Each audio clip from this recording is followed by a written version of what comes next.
All right, Gregory, I'm going to throw it to you now, and let's do a couple of more questions.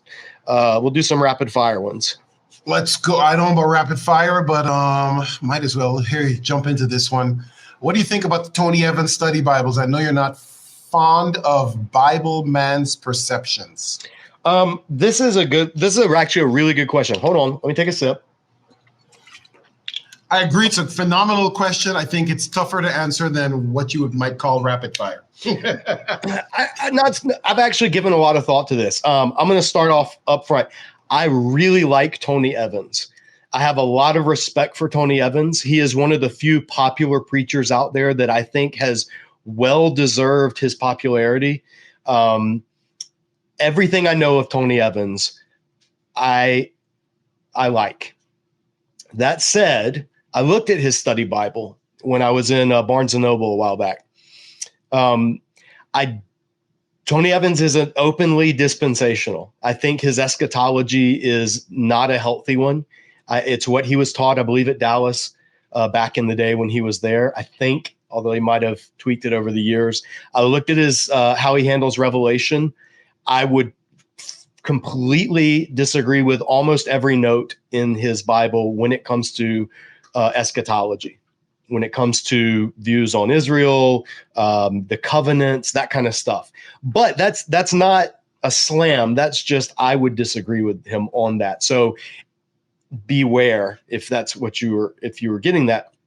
But in general, you'll notice on the channel, and if you look at our Bible reviews playlist, you don't see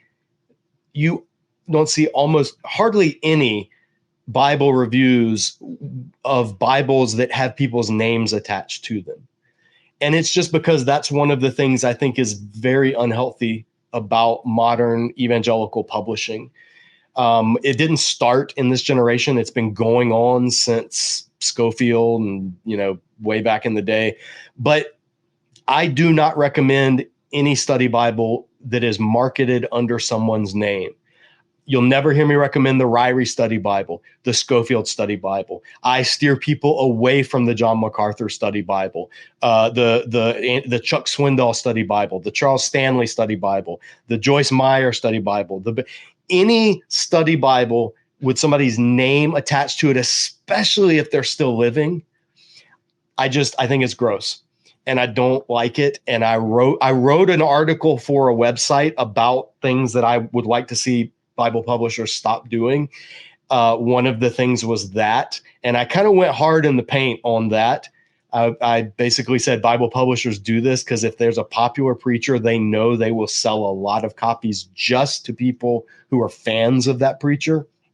So I just I just wrote it, and that got nixed. The editor was like, "Oh, we can't publish that because we sell the John MacArthur Study Bible. We sell the so-and-so Study Bible." So that's the caveat. I don't recommend any study Bible, even if there was a Christopher Wright Study Bible, I would still not be comfortable with it.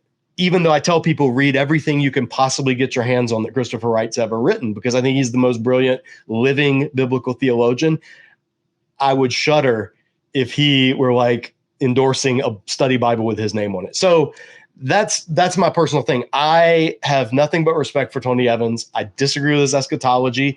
I think it probably 90% of that study Bible is probably very good, but I still fundamentally don't agree with having study Bibles marketed with the name of famous preachers.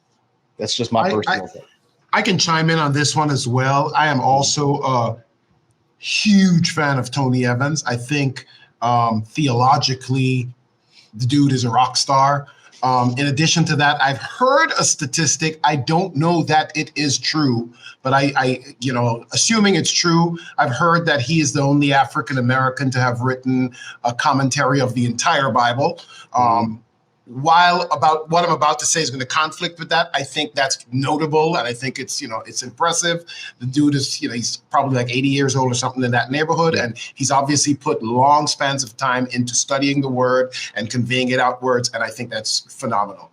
One of my teachers in school always said he's highly suspicious of any one single person that can write a commentary of the entire Bible, Yes. Old and New Testament, because the technical competence Yes. you need Yes. to truly dig into those, let's limit it to 66 books of the Bible, are so vastly different that it is super difficult for one person to have all of the Hebrew chops, to read the Hebrew from Deuteronomy, which was Paleo-Hebrew, to also read the Aramaic in much of the New Testament, to also grasp the Greek in some other parts of the Bible, to also grasp, I think it was Greek in Daniel as well. Aramaic and Daniel.